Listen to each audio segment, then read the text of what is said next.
Good morning. It's October 10th, 2024.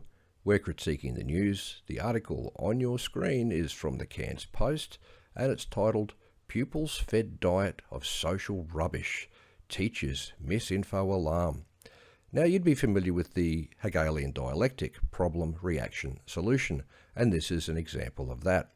The problem, of course, is the left-wing globalists that have taken control of all the institutions around the world don't want us to have free speech, so therefore they're going to pretend that free speech has become a big problem and that it's causing children to believe things that aren't true, and therefore they're going to engineer a reaction, and therefore they'll be able to implement an agenda item in the guise of a solution.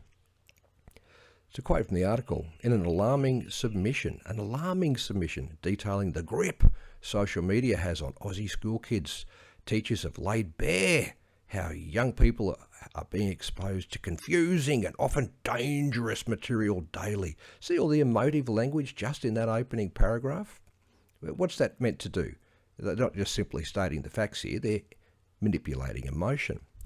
Now, I'm from the generation before social media. Social media, such as Facebook, was started about 19 years ago in Australia. In 1974, so that's now 48 years ago. No, it's actually 50 years ago. That went quick. It was the teacher's job to deliver all the misinformation and disinformation. And in fact, my grade 7 teacher did. Bless her heart. Very pretty young lady, but she'd been thoroughly indoctrinated in the Australian universities that had just been captured by had already been captured by the Marxists for some years, but had just taken on teacher training. And she was telling us all about the coming ice age. Well, that was clearly disinformation because that never happened, did it? In fact, just 8 years later, it flipped to global warming. And, we were told all about the overpopulation crisis, which never did eventuate, even though the population pretty much doubled since then. And the massive, rampant, out-of-control pollution that was going to kill us all, and that didn't happen either. So that was 100% misinformation. It came from the teacher. It was originally from the university. So in this particular Hegelian dialectic, the one on your page in front of you, the group of concerned teachers, it turns out there's 4 of them, are calling out the social media giants, including TikTok, Snapchat, Facebook, Instagram and YouTube, but somehow they missed X, which is weird because Australia's e-safety Karen hates X more than any of them because that is actually the only platform that almost allows free speech.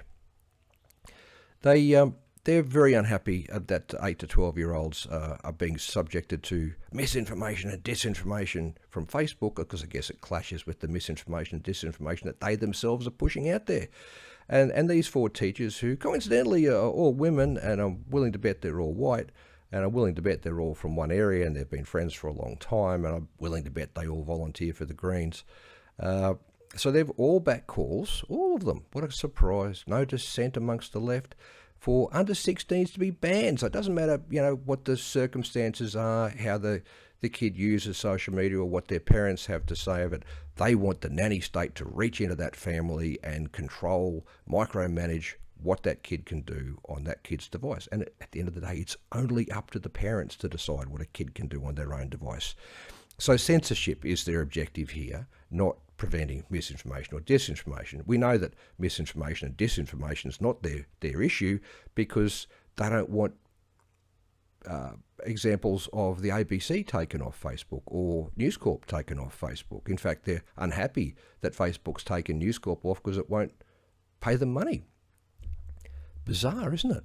So they think there's a trickle-down effect of disinformation. Well, there is. People believe in possible things, such as rising sea levels, when that never did happen, and we've been warned about that for, that must be going on. I think 88 was my first memory of rising sea levels.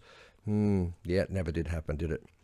So, what about a certain pandemic being very deadly? Well, it wasn't really all that deadly. We never did see flatbed trucks loaded deep with homeless people stacked like firewood on the back, did we? Yeah, well, you'd think that'd be the first to go if it was very deadly and highly contagious. So they're also concerned because social media is relatively new. Now, this is coming from someone who's got a 22-year teaching career. Facebook's 19. It's like, it's been in your school life the whole time almost the whole time you've been there. No, this is 100% a crafted narrative designed to trick you into thinking that there's a majority of teachers out there that want the government to micromanage what your children can and cannot do because for some reason you as a parent aren't capable of doing it. Stick a fork in this country if we lose our right to free speech, or every country really. And as you'll see, as usual, it's being rolled out in lockstep in every country on earth, including the US, which has a First Amendment because its founding fathers knew how vital the natural born or God-given right, depending on your theosophical views, is essential. It's the foundation stone for all other human rights. Without it, your human rights can be removed very quickly, which is what the globalists have on their agenda.